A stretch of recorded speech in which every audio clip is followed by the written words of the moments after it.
fois, bienvenue donc sur ce webinaire du MBA MCI. Donc pour certains d'entre vous, vous avez peut-être déjà participé à un webinaire de présentation de la formation.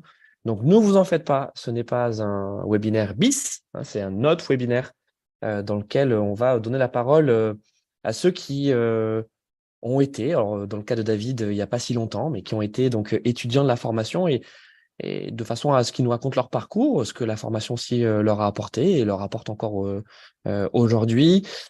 David va aussi vous en parler, puisque lui, en fait, le MBA, il a intégré dans son projet de carrière. Il va vous raconter où il travaille, mais ça lui, enfin, il l'a pensé comme un accélérateur de carrière. Et je pense, David, quelques mois en tout cas après la fin de ta formation, que c'est le cas. En tout cas, moi, je le vois en termes de visibilité externe par rapport à avant le MBA. Tu es très visible sur les réseaux sociaux, tu es très identifié sur les sujets de data, open data. Il va vous en parler, David, mais c'est aussi quelque chose que tu as appris à faire et à bien faire, je trouve, pendant le MBA.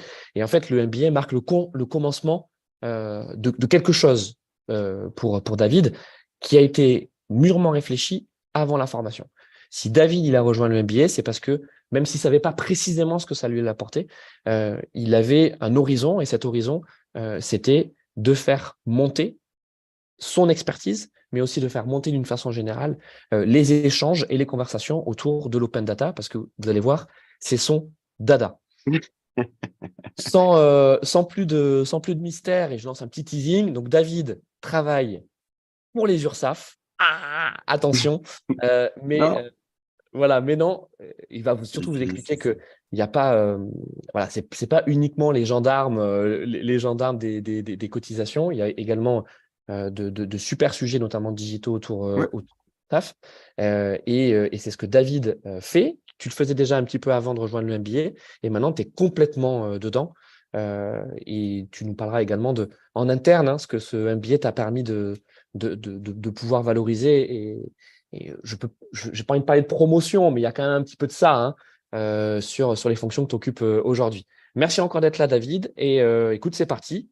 Voilà, je me mets en mute, je me sors. C'est votre moment avec David. Je précise également que ce webinaire n'a pas été préparé avec David. Vraiment, on lui a dit, écoute, Non. c'est open mic, voilà, c'est vraiment ton espace, il n'y a pas de consigne. Donc, je veux dire, tout ce que va vous dire David, c'est des choses sincères et authentiques. Nous, il n'y a pas de contrôle. L'objectif, c'est justement, vous pouviez avoir le ressenti d'un alumni, parce que ça y est, voilà, David est officiellement diplômé depuis quelques semaines, mais c'est encore tout frais dans sa tête. Bon, ça tombe bien parce que j'ai rien préparé de vraiment. J'ai juste vous délivrer un petit peu finalement mon vécu et finalement mon cheminement. Euh, alors comme le disait Louis, je travaille à l'URSSAF. À l'URSSAF, je travaille à la direction innovation et digitale. C'est une direction qui est composée de plusieurs pôles. Il y a un pôle qui est dédié à l'intelligence collective, un pôle qui est dédié à l'UX, un pôle qui est dédié à tout ce qui est acculturation, un pôle dédié à l'open innovation. Et dans ce pôle Open Innovation, moi, j'anime la démarche d'Open Data.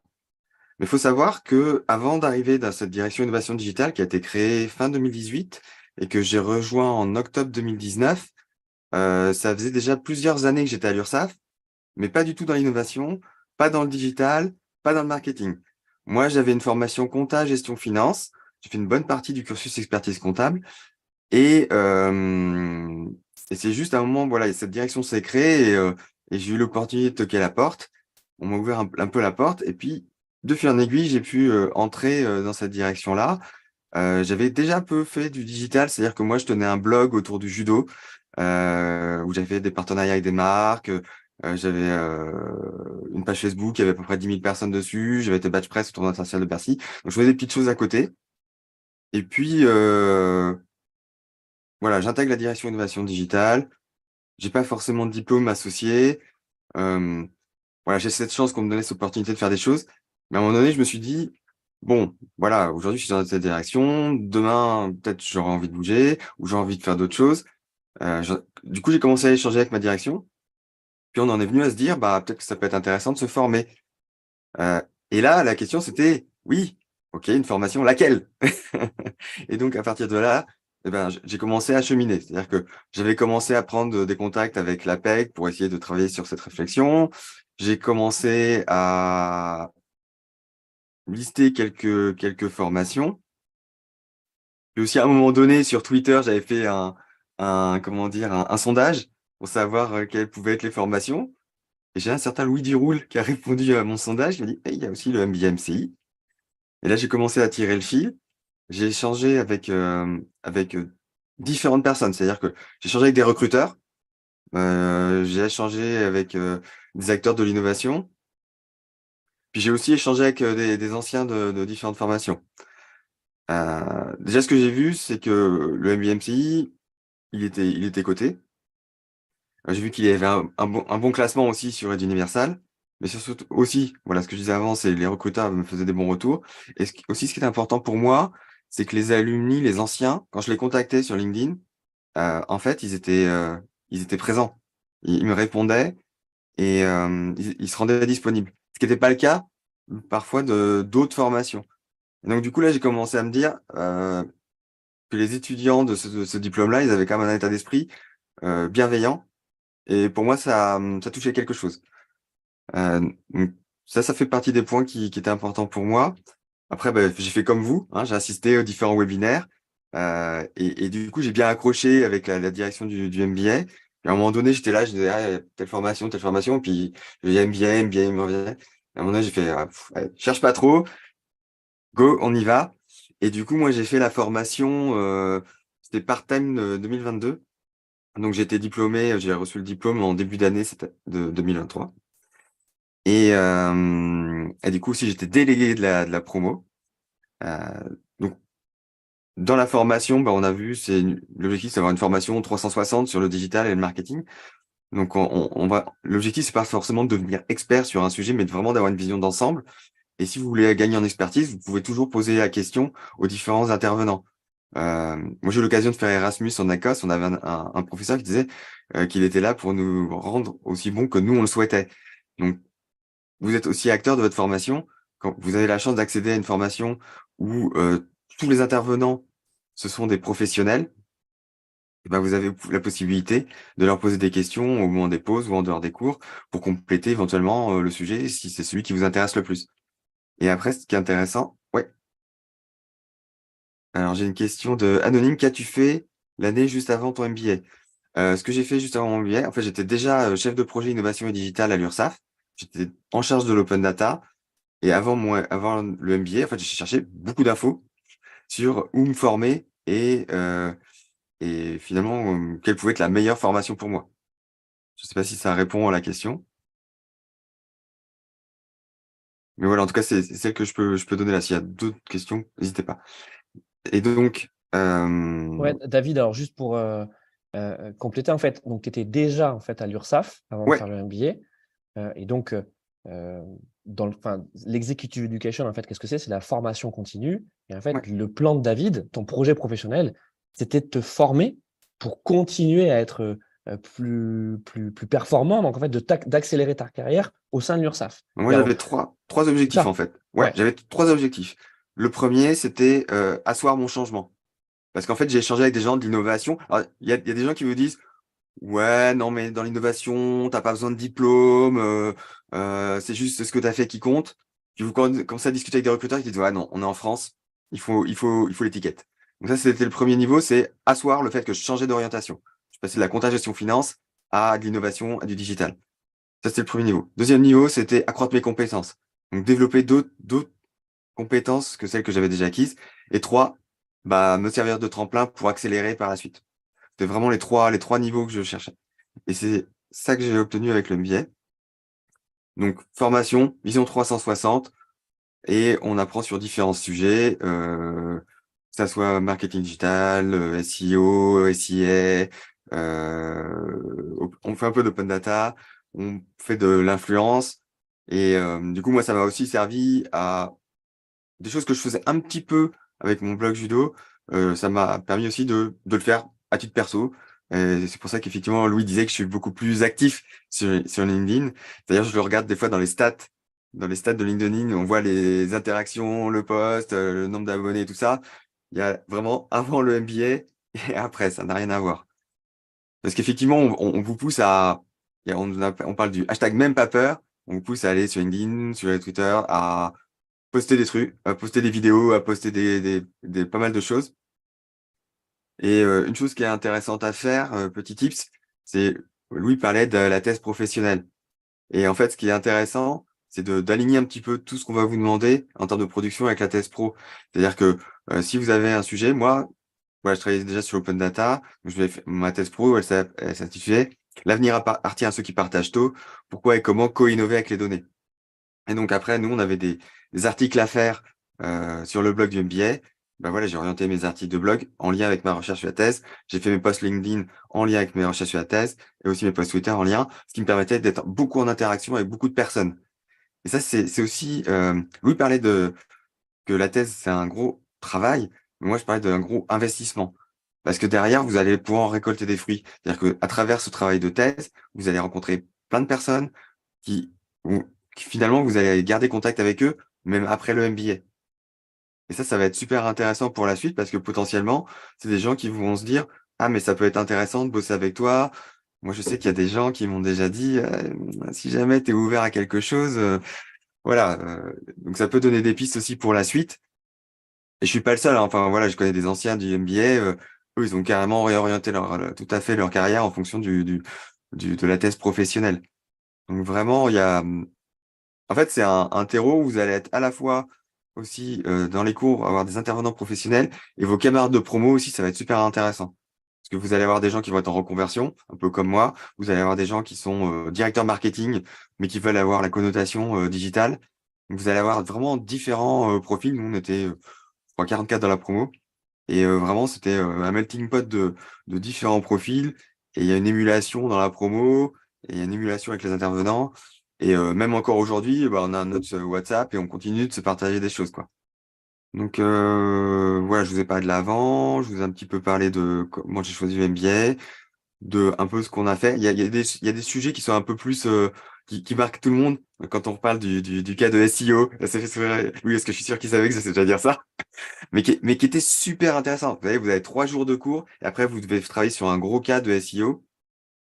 Mais moi, ce qui était rigolo, c'est pendant le cours de SEO, comme moi j'avais des sujets avec des collègues, ben, je leur posais des questions. Je leur disais, mais on a le robot TXT sur le site Trucmuche?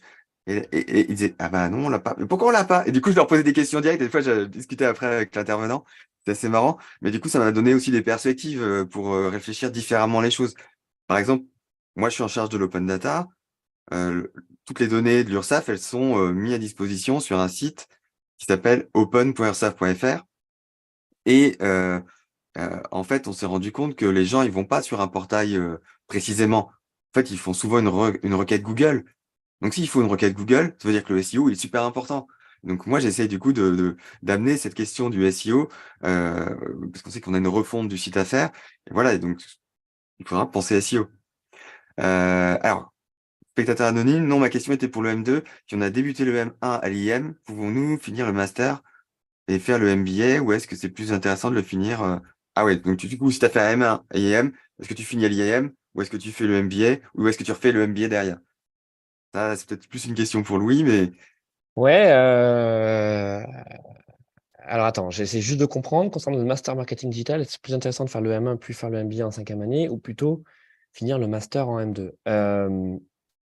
Alors, en fait, nous, donc on est sur de l'executive education, donc de la formation continue. Donc, on s'adresse prioritairement, comme c'est le cas de David, à des professionnels en activité, donc qui ont déjà quelques années d'expérience, qui ont minimum un bac plus 4, ou alors qui vont faire ce qu'on appelle une VAP, c'est-à-dire une valorisation des acquis professionnels pour avoir un niveau bac plus 4 qui va leur permettre de rentrer dans cette formation bac plus 5. On accepte quelques étudiants en formation initiale donc qui sortent d'un bac plus 4 et qui viennent donc dans le MBA selon les candidatures. Et je ne fais pas de mystère sur les profils qu'on accepte. C'est plutôt des gens qui ont euh, déjà réfléchi leur projet professionnel et qui font preuve d'une certaine maturité professionnelle. Si vous êtes voilà, vraiment en formation initiale, que vous ne savez pas trop exactement ce que vous voulez faire, il y a d'autres formations dans le marketing digital, donc par exemple à l'IM, qui sont vraiment spécialisées sur la formation initiale, qui vont beaucoup mieux vous accueillir que nous, parce qu'ils ont l'habitude de gérer ce type d'étudiants. Nous, et David va très certainement le dire, on est une formation qui fait quand même beaucoup confiance, qui est mise sur l'autonomie de nos apprenants. On ne va pas être derrière à vous fliquer. on propose, on va dire, un encadrement souple et agile. Vous venez parce que vous savez pourquoi vous venez. Voilà, c'est ça, c'est que la motivation, elle est de votre côté. Bien sûr que nous aussi, on va mettre énormément d'énergie, mais on n'est pas là pour vous fliquer sur les différents rendus, sur différents travaux. Si vous, les différents travaux. Si vous ne vous investissez pas, comme l'a dit David, en fait, ça va se faire uniquement à votre détriment. Malheureusement, hein, David le sait, parce que c'était le cas dans sa promo, il y a des étudiants qui ne réussissent pas à la fin de l'année. Il n'y en a pas beaucoup, voilà, mais il y en a peut-être un ou deux qui, chaque année, ne valident pas pour des raisons qui leur sont propres. Parce qu'ils n'ont pas réussi à faire la thèse professionnelle ou ils ont abandonné en cours de route. Voilà, donc c'est dommage. Et moi, mon objectif, c'est bien sûr d'avoir un taux de réussite à 100% à la fin. Euh, et pour cela, bah, c'est-à-dire qu'il faut être bien clair aussi sur les conditions d'entrée et sur les prérequis. Donc, je ne sais Mm. pas si j'ai bien répondu. Et puis, bon, maintenant, David, je vais t'inviter à parler peut-être un peu sur la formation en elle-même, parce que Ouais. tu l'as dit, hein, donc tu as été délégué hein, de ta promo, donc tu t'es beaucoup investi également pour les autres. Hein, et donc, c'est pour ça que moi, je suis très content de t'accueillir dans ce webinaire, parce que ça t'a apporté, c'est vrai, mais tu as aussi beaucoup donné. Voilà, et le MBA, c'est le partage. C'est dans un sens, mais aussi dans le rendu. Oui, et puis ça m'a appris hein, de faire ça aussi. C'est-à-dire que moi, j'ai appris sur moi, j'ai appris aussi grâce aux autres. Et c'est vrai que la formation, euh, en fait, moi j'ai adoré parce qu'en fait, on aborde tellement de sujets et en fait, c'est passionnant. C'est un peu comme vous entrez dans un magasin de bonbons. En fait, vous êtes là, vous faites, vous avez à la fois des choses, je vous disais, sur le SEO, on a abordé les sujets de blockchain, on a le sujet open data. Euh, et après, ce qui est super intéressant, c'est que le MBA, il se met toujours à jour. Et en fait, on aborde les sujets souvent avant que ça sorte dans le grand public. Je donne quand je discute avec mes collègues, là en ce moment c'est le buzz avec ChatGPT et tout ça, mais maintenant, alors que nous, en MBA, on en parlait il y a un an, on en parlait déjà, on savait déjà tout ce qui était enfin autour des LLM, ChatGPT, est-ce que ça pouvait générer, on l'avait déjà abordé en cours, et c'était rigolo de voir que quelques mois après, ChatGPT sort et en fait tout le monde se rend compte de trucs, alors que nous on l'a déjà abordé.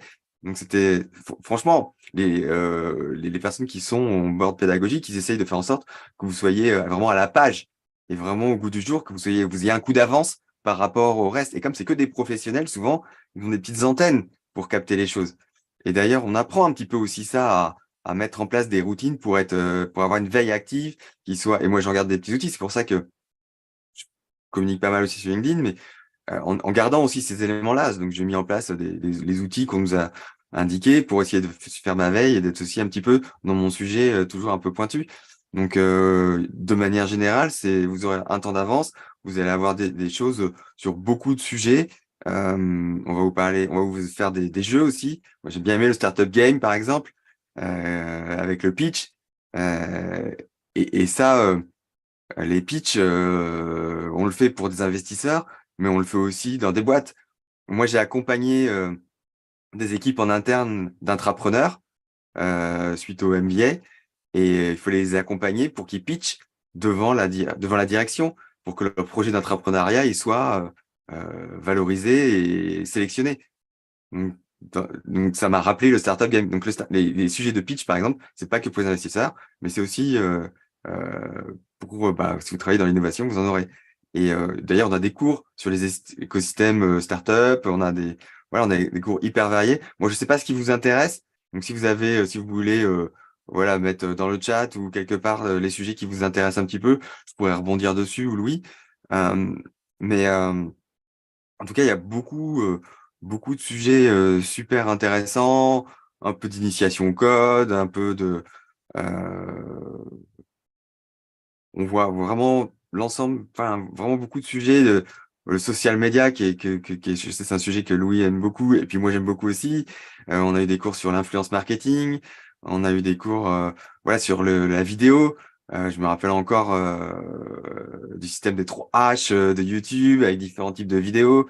Donc, on voit vraiment beaucoup de choses. Et après, ce qui est important, c'est que vous fassiez un peu finalement vos courses à travers tout ça, parce qu'il y a peut-être des choses qui vont vous intéresser plus que d'autres, mais au moins en ayant vu tout ce panel, bah, vous saurez ce qui vous intéresse vous et comment vous, après, derrière, vous voulez le mobiliser, et notamment dans le cadre de votre thèse professionnelle. Et ça, c'est le top. Vous voyez des sujets, vous faites votre thèse professionnelle, vous vous focalisez sur un sujet qui vous intéresse, et la thèse pro, faut pas le voir comme un sujet, OK, je dois faire une thèse professionnelle. Non, c'est un vrai outil pour que vous, derrière, vous puissiez en faire quelque chose. C'est un outil pour vous rencontrer des gens, c'est un outil pour que vous écriviez dessus, et peut-être même que vous deveniez expert sur un sujet pour que soit même créer votre boîte ou devenir un expert dans une boîte, quoi. Et peut-être, ça va vous donner aussi une impulsion. J'ai des camarades de pro qui ont créé leur boîte, quoi. Toi, si on peut résumer, on va dire, ton profil, tu vois, avant d'arriver au MBA, on va dire que tu étais un geek. Voilà, Ouais, on peut dire ça. Non, mais que tu ouais, t'étais, non, je touchais un petit peu à des trucs, voilà, je faisais un voilà, peu de. tu t'es formé toi-même, Ouais, dans le ouais. cas notamment de tes activités, perso avec le karaté, le blog, les réseaux sociaux. Donc tu avais quand même déjà comment je peux dire? Quelques fondamentaux. Mmh. Et le MBA, tu voulais une formation généraliste qui te permette d'avoir un aperçu, du marketing digital dans des compétences que tu n'allais pas forcément mobiliser, dans le cadre de ton métier, mais tu sais jamais. Par exemple, toi, tu parlais du SEO. Bon, aujourd'hui, tu fais pas du SEO dans ton boulot. Non, mais par contre, comme je suis chef de projet innovation digitale, moi, j'ai besoin de savoir parler à tout un tas de personnes. Exactement. Mmh. Et j'ai besoin, du coup, ça m'a permis d'identifier le SEO comme une composante importante, même pour l'open data. Pourquoi? Parce que l'open data, c'est un site web. Et les gens y accèdent. Et comment ils accèdent au site? Via des requêtes Google. Donc, il y a des connexions. Et même Ouais. sur un projet, tu vois, par exemple, dans un projet comme ça, tu as des problèmes de notoriété, tu as un problème de marketing de ton projet. Et donc, finalement, ce qu'on apprend à travers un billet, tu peux aussi l'appliquer, même quand tu es chef de projet quelque part. Idem pour, par exemple, tout ce que tu as pu faire sur les campagnes de publicité digitale, le programmatique. Bon, aujourd'hui, c'est pas ce que tu fais, Non. mais tu es capable de pouvoir, on va dire, décortiquer et même concevoir une stratégie autour d'un levier du marketing digital pour valoriser un projet, une app, et cetera, et cetera. Yes. Et je sais, et du coup, je sais même que ça, ouais, j'ai l'idée que ça existe et je peux m'en servir comme levier pour discuter avec la direction de la communication, par exemple. Donc, en fait, tu es complet sur la stratégie de marketing digital. Parce que tu as justement, t'as cette amplitude, on va dire, de connaissances, Mm. sur même les différents métiers. Enfin, tu connais les différents métiers de marketing digital et peut-être si tu travailles avec des partenaires internes, hein, au sein de ton employeur, mais peut-être aussi avec des agences, savoir comment les utiliser. Oui, clairement, ça donne une vision que moi, j'avais pas forcément, que j'avais peut-être une petite fraction, mais là, ça ouvre les chakras et ça permet, du coup, d'entrevoir des choses. Parce que des fois, il y a des choses, vous savez pas que ça existe, bah, vous pouvez pas imaginer des choses. Et donc, à partir du moment où vous savez que ça existe, bah, vous pouvez plus imaginer des choses ou même des connexions entre. Et la suite, alors, donc tu as fait ton MBA, avec le soutien donc de ton employeur. Et Et alors ben, ensuite, quand tu es revenu là, qu'est-ce qui s'est passé? bah, en fait, j'ai plusieurs choses. C'est-à-dire que déjà, il y a des choses qui m'ont titillé. Alors, déjà, j'ai eu l'opportunité, j'ai une proposition de donner des cours, hein, que tu m'as fait. Et du coup, moi, j'ai créé une micro-entreprise. Donc, j'ai demandé la DRH, parce que comme je suis à l'URSSAF, alors quand on est à l'URSSAF, on n'a pas un statut de fonctionnaire, on a un statut de salarié, convention collective, sécurité sociale, mais on doit demander l'autorisation pour créer une micro-entreprise. Donc, j'ai créé la micro-entreprise. Et effectivement, bah, via le MBA, les rencontres, notamment avec Louis, maintenant, du coup, j'ai donné des cours à l'ISCOM en édition et innovation interactive. Mais j'ai aussi, via d'autres contacts, eu l'opportunité d'accompagner des équipes data à mieux communiquer sur LinkedIn. Donc ça, via une société où du coup, il y avait quelqu'un qui présentait différentes choses et en sous-groupe, ben, on les aidait à travailler sur la ligne éditoriale. Et ça, j'aurais pas pu le faire avant le MBA. Donc, euh, donc ça m'a donné ces opportunités-là. Dans le cadre de ma fonction actuelle, bah, ça me permet de développer un certain nombre de choses et puis d'entrevoir aussi peut-être d'autres possibilités. C'est-à-dire que moi, voilà, je suis dans une position où ça va faire 4 ans que je suis sur mon poste et je commence à réfléchir aussi à d'autres choses. Et j'ai des pistes. Donc là, je suis en train de voir des choses, et y compris des pistes avec des gens que j'ai interviewés dans le cadre de ma thèse professionnelle. C'est-à-dire que des gens qui se sont dit, ah, le mec, il est pas bête et il est sympa. Donc faut aussi vous dire que les gens que vous rencontrez dans le cadre des travaux du MBA, c'est autant d'opportunités peut-être pour votre future carrière. Donc, Mais donc c'est là, non, mais là, David, c'est là où aussi tu as été malin. Alors, tu n'es pas le seul, mais toi, tu l'as particulièrement bien fait. C'est qu'imaginez bien que quand vous êtes donc en formation, vous êtes apprenant, étudiant, que ce soit au sein du MBMCI, mais n'importe où, hein, quand vous prenez contact avec quelqu'un que vous ne connaissez absolument pas, que ce soit via LinkedIn ou mm, ailleurs, c'est beaucoup plus simple de le faire en disant, j'écris un article sur tel ou tel sujet, j'ai vu que vous étiez un expert sur un sujet, vous avez écrit ceci, je vous ai entendu dans tel podcast, je vous souhaiterais vous interviewer, est-ce que vous serez disponible, etc. Quasiment dans tous les cas, vous aurez une réponse. Si c'est une réponse négative, ce ne sera pas une réponse contre vous. Ce sera, ben, pardon, oui, j'aurais bien aimé, mais je ne suis pas disponible, etc. Mais vous aurez systématiquement une réponse.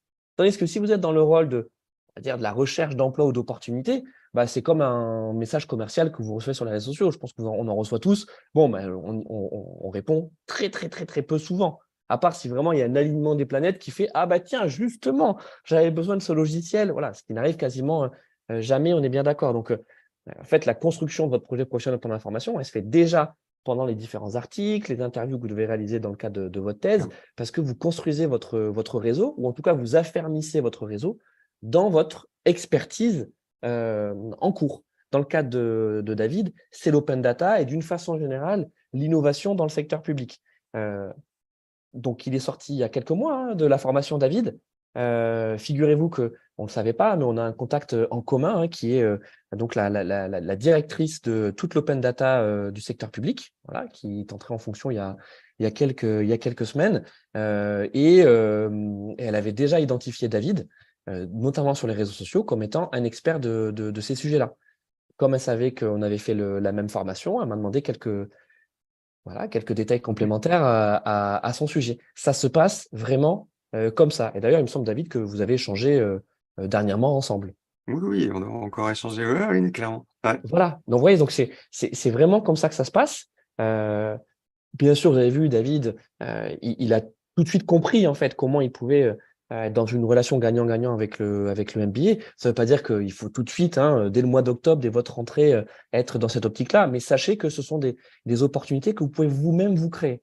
On est en mode buffet, c'est-à-dire qu'on vous met à disposition tout ça et c'est à vous de les utiliser selon votre propre timing. Vous voyez, par exemple, cette année, on a un étudiant qui est en rupture conventionnelle avec son employeur. Dans le cadre du deal qu'il a passé avec son employeur, donc il y a le MBA. Et en gros, à la fin du MBA, donc, ils ont convenu de se séparer.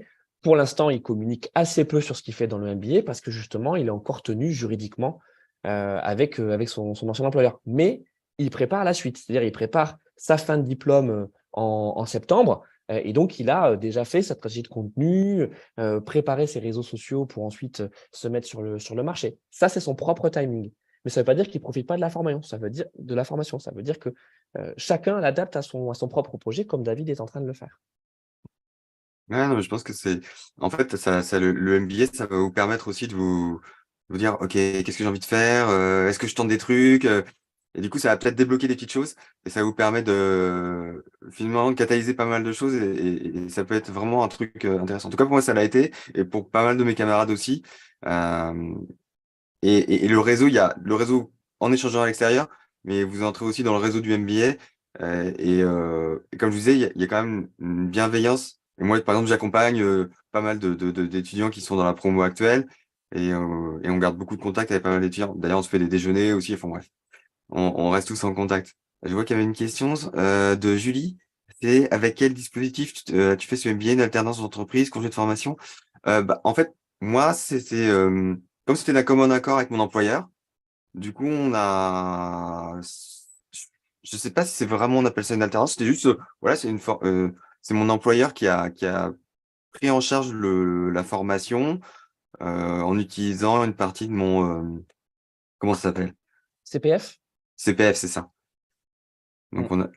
Donc on a fait ça comme ça, donc ça ressemble à une alternance, mais en gardant le salaire, mon salaire de chef de projet innovation digitale. Donc j'étais une semaine par mois, voilà, en formation, puis après je revenais. Donc c'était pas un congé de formation, pas. voilà, c'était une formation payée par mon employeur. Mais j'avais pas un statut vraiment Ouais, d'alternant. parce que je crois que le congé de formation, ouais, ça s'applique pas forcément sur une formation part-time comme ça, parce que le congé de formation serait par exemple, je sais pas, vous voulez faire un bootcamp d'un mois, de 2 mois, de 3 mois. Là, toi, David, tu n'étais pas en congé formation. C'était la semaine où tu étais en cours. En fait, tu Ouais, étais soutenu par ton employeur qui c'est ça.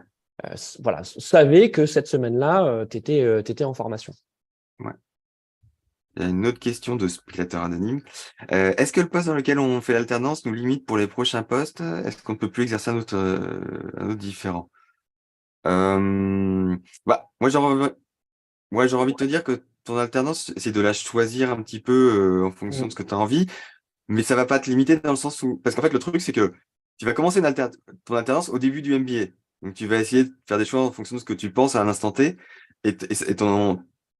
ta vision, elle va mûrir pendant le MBA. Et derrière, peut-être, tu auras d'autres envies.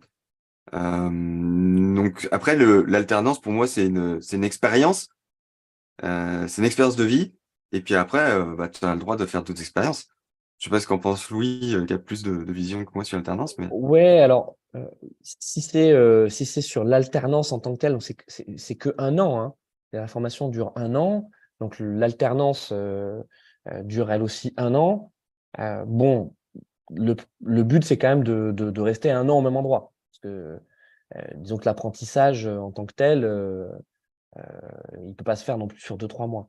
Après, si ça ne se passe pas très bien pendant l'alternance, et ça arrive, hein, bien sûr, il y a la possibilité ensuite de pouvoir changer d'alternance, aller chez un autre employeur, mais disons que c'est pas quelque chose qu'il faut cultiver. Il ne faut pas se dire, je vais faire 2 alternances pendant mon année de MBA, parce que c'est pas le but. C'est plutôt, ça se passe pas très bien dans l'alternance pour telle et telle raison. Évidemment, l'école est ouverte pour que ensuite vous puissiez basculer sur une autre formation. Ça arrive ouais, à peu près une fois par an. Là, une fois par an, on a effectivement un étudiant qui change d'alternance. Euh, alors, il dit, oui, il précise, spectateur anonyme, je le disais, après la fin du MBA. ouais, Ben, en fait, ouais, ça dépend.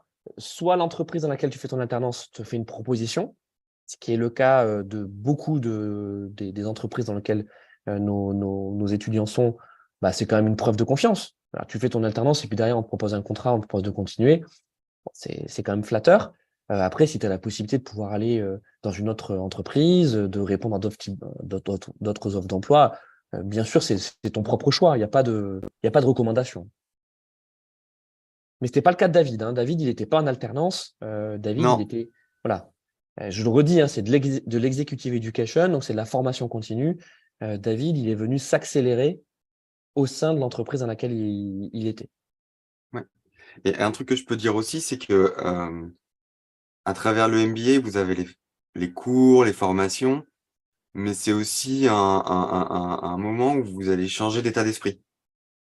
C'est-à-dire qu'on a des petits hashtags, le hashtag même pas peur, des choses comme ça. Mais en fait, vous allez vous rendre compte au bout d'un moment que vous allez peut-être lâcher prise sur certaines choses et peut-être accepter de prendre des risques. Moi, là, aujourd'hui, par exemple, je suis dans une période où je me dis, tiens, peut-être que je vais bouger, peut-être que... En fait, pour tout vous dire, un, je discute avec l'URSSAF pour voir quelles peuvent être les possibilités d'évolution, et deux, je regarde aussi à côté. Mais ça fait depuis 2009 que je suis à l'URSSAF, donc ça fait quand même très longtemps. Et du coup, voilà, j'accepte de lâcher prise et de me dire, bah, potentiellement, demain, je peux être en dehors de l'URSSAF, je peux faire autre chose. Et je crée ma micro-entreprise, je teste des choses, j'expérimente. Et ça fait partie aussi du mindset, de l'état d'esprit du MBA. C'est que vous allez apprendre à lâcher prise sur certains trucs et à vous dire, allez, ok, c'est bon, j'y vais, je teste et on verra bien ce que c'est. Et ça, c'est vraiment hyper intéressant parce que c'est pas que de l'apprentissage bête et méchant, c'est potentiellement, ça peut aussi vous changer un petit peu vous et vous permettre finalement d'être un tremplin pour la suite et vous faire évoluer, faire évoluer vos connaissances, mais vous aussi en tant que personne. Voilà. Alors, parle-nous Et peut-être un peu des alumni, David. ouais, bah, en parlant d'alumni, ça me fait penser à une anecdote. La semaine dernière, bah, je pense que c'est aussi par le fait que je sois visible sur LinkedIn. Euh, je remettais un prix dans le cadre des Cadors que tu connais. Je remettais le prix marketing mobile. Et à ma table, à ma gauche, je discutais avec une personne, Pauline, qui prend les rênes de l'agence 79 et en discutant, c'est une ancienne du MBA. Eh oui, Pauline, bien sûr. Et donc, du coup, je me dis, tiens, le monde est tout petit.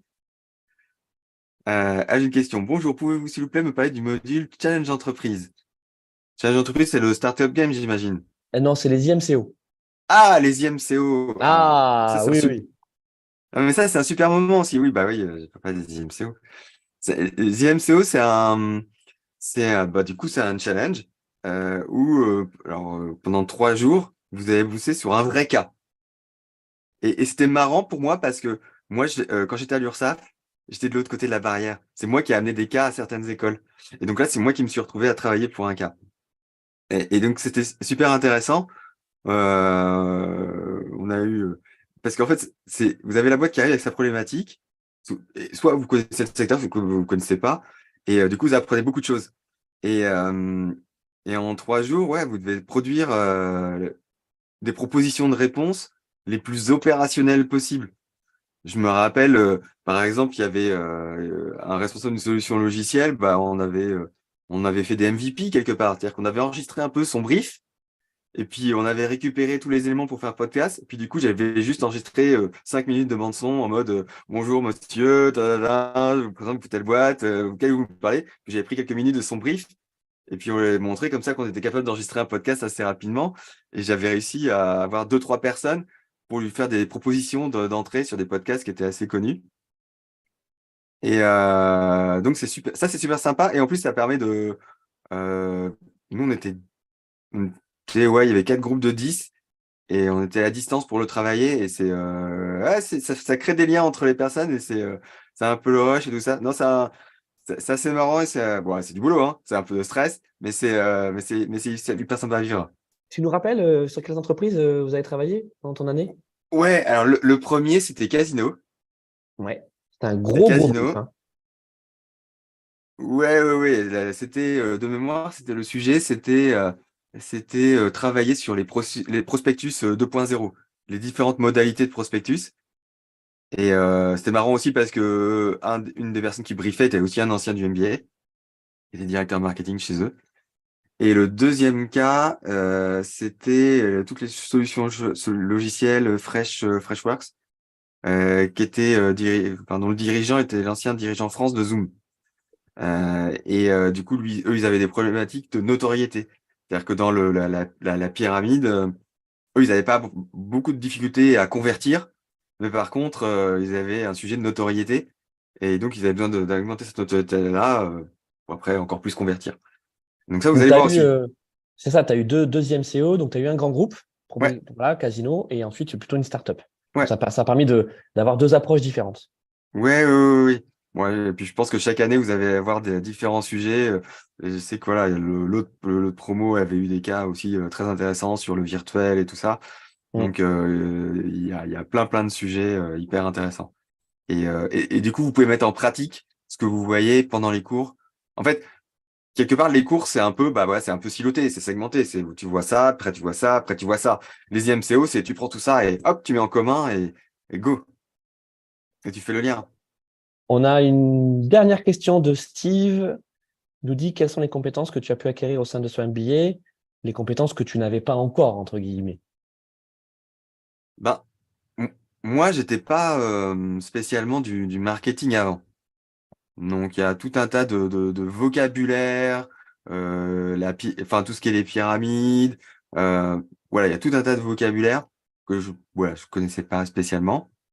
Donc, maintenant, je suis plus capable d'en parler. Je suis plus capable d'échanger avec quelqu'un du marketing. Je pense que moi, ça m'a permis aussi de me débloquer sur des choses. Par exemple, je faisais du blog et tout ça, mais je faisais pas beaucoup sur LinkedIn. Là, j'y vais. Je fais des trucs, je fais ma veille, je prends encore plus de contact avec des gens via ce canal-là. Et donc, ça m'a libéré sur certains aspects. Euh, Après, je pense que ça a accru encore ma curiosité de tout un tas de choses. Le problème, c'est après, quand tu es curieux de tout, bah, faut arriver à sélectionner, mais bon, on va faire des choix. C'est ça le problème du MBA, c'est qu'il y a tellement de choses intéressantes et tu peux pas. Ah, si, en fait, moi, mon plus gros problème avec le MBA, c'est la frustration de ne pas pouvoir tout travailler. Mais il faut faire des choix. Ouais, ouais, c'est ça. C'est ça, c'est qu'on ouvre beaucoup de portes et puis ensuite, bah, l'objectif, c'est de, alors je vais pas dire se spécialiser, mais peut-être Non, mais d'approfondir, tu peux pas tout faire. Donc, ne pas tout faire. Ouais. mais donc, moi, je pense que c'est plutôt sur la partie marketing, la partie SEO, parce que sur la partie open data, j'avais déjà des bases. Euh, Le paid aussi, le paid, le paid, ah ouais, non, je connaissais pas du tout tout ce qui était programmatique, enfin voilà, tous les trucs comme ça. le search, ouais. Non, ouais, Un non, j'avais peu, pas. un petit Non, peu quand même, non? Même pas? non, non, j'avais pas fait de SEO, Ouais. donc pas trop. Donc, non, non, j'ai vraiment appris pas mal de choses sur pas mal de sujets. Et je sais pas quelle est la compétence. Enfin voilà, après, c'est vrai que le SEO m'a marqué pas mal, mais Parfait. Bah, écoute, merci David. On a encore une question. Comment le MBA nous accompagne-t-il dans la recherche d'entreprise dans le cadre d'un contrat de professionnalisation? Alors, c'est pas vraiment le MBA qui vous accompagne, c'est l'école, hein, c'est De Vinci, c'est donc l'école à laquelle nous appartenons. Donc, il y a un département entreprise et on a la chance d'être basé à la Défense et d'avoir un certain nombre d'entreprises, elles aussi basées à la Défense, donc plutôt des grandes entreprises hein, du CAC 40, avec lesquelles on a des partenariats et donc qui nous transmettent leurs offres directement. Pourquoi? Parce que soit ils ont déjà accueilli des gens de chez nous et ils les apprécient. Voilà, donc ça ça marche aussi comme ça. Et puis, d'une façon générale, vous avez aussi euh, le, le réseau des anciens qui partagent donc des offres. Par exemple, on a parlé tout à l'heure de Pauline de l'agence 119, donc qui recrute tous les ans des alternants chez nous. Donc, si vous voulez faire de l'agence, voilà, ça peut être aussi pas mal de se dire qu'on va en terrain, je vais pas dire conquis, mais en tout cas en terrain bienveillant parce qu'on va être sous la responsabilité d'un ancien de la formation, donc il connaît hein, le rythme, l'exigence, la qualité aussi de la formation. Après, ce sera à vous de faire vos preuves, évidemment, mais c'est une des grandes forces. C'est pour ça que je disais à David, parle-nous un peu des alumni, parce que bon, ça fait maintenant plus de 20 ans qu'on existe, il y a plus de 1200 diplômés. Donc, notre formation, au-delà d'être connue, en fait, elle est reconnue. Et les premiers à la faire briller, ben, en fait, ce sont les anciens diplômés, ce sont les alumni, comme David l'est, donc depuis quelques mois. Moi, je suis un ancien diplômé aussi d'il y a maintenant 7 ans. Donc, c'est une famille ouverte. Il ne faut pas croire qu'on est consanguin et on est uniquement entre nous, bien au contraire. Mais c'est sûr que le hashtag MBMCI, c'est un hashtag qui tout de suite, voilà, quand on a fait partie de la formation, ça parle. Qu'on soit étudiant aujourd'hui, qu'on l'ait fait il y a un an, il y a 2 ans ou même il y a 10 ans, il y a quand même une solidarité très, très importante. ah, ça crée un lien. Et en fait, on a tous plaisir à se retrouver. Enfin, moi, voilà, j'habite à Asnières. Des fois, on fait des trucs entre midi et deux, on teste des choses. Puis on a les after-work de l'asso alumni. Voilà, et ce qui est marrant, c'est qu'on a, ouais, même si des fois on se connaît pas forcément, par exemple, la dernière fois, il y avait Jonathan Chan, que vous connaissez peut-être, qui est un gros influenceur B2B et qui vient du MBA. Bah, en fait, voilà, on se connaît pas forcément, mais on se croise, on a déjà ce lien, en fait, du MBA et on sait tous qu'on est passé par là, et ouais, il y a un sacré lien, quoi. Mm. Écoute, David, encore un très grand merci d'avoir pris le temps de venir partager ton expérience. Je pense que ça a Bah, été écoute, très apprécié. Moi, c'est un plaisir. Moi-même, enfin, quand j'ai postulé, j'ai profité des anciens qui ont accepté ce que j'ai dit en intro. Et j'ai même eu une ancienne du MBA qui m'avait fait une lettre de reco à l'époque pour mon dossier et qui était dans le MBA. Et c'est ça, ce que je disais, c'est la bienveillance enfin, entre les Ouais. étudiants. Moi, ça a compté pour moi pour postuler. Et moi, j'essaie de rendre aussi ce qu'on m'a donné. Donc, un plaisir partagé. Est-ce que donc il y avait plus de 15 personnes là, qui t'ont écouté. Est-ce que parmi ces 15 personnes, il y en a certaines qui me contactent sur LinkedIn? Hein, tu leur répondras? Bah oui, bien sûr, mais comme toujours, enfin voilà, moi j'ai toujours répondu aux personnes, et d'ailleurs, je pense qu'il y a plusieurs personnes qui sont aujourd'hui au MBA cette année qui m'ont sollicité avant. Bon, je dis pas qu'il y a de lien de cause à effet, mais, mais en tout cas, C'est C'est moi, c'est vrai. toujours un plaisir d'aider ceux qui me questionnent, hein. Un grand merci en tout cas, David, et donc bonne soirée à tous. Et puis à très vite avec le hashtag MBMCI. Merci beaucoup à tous.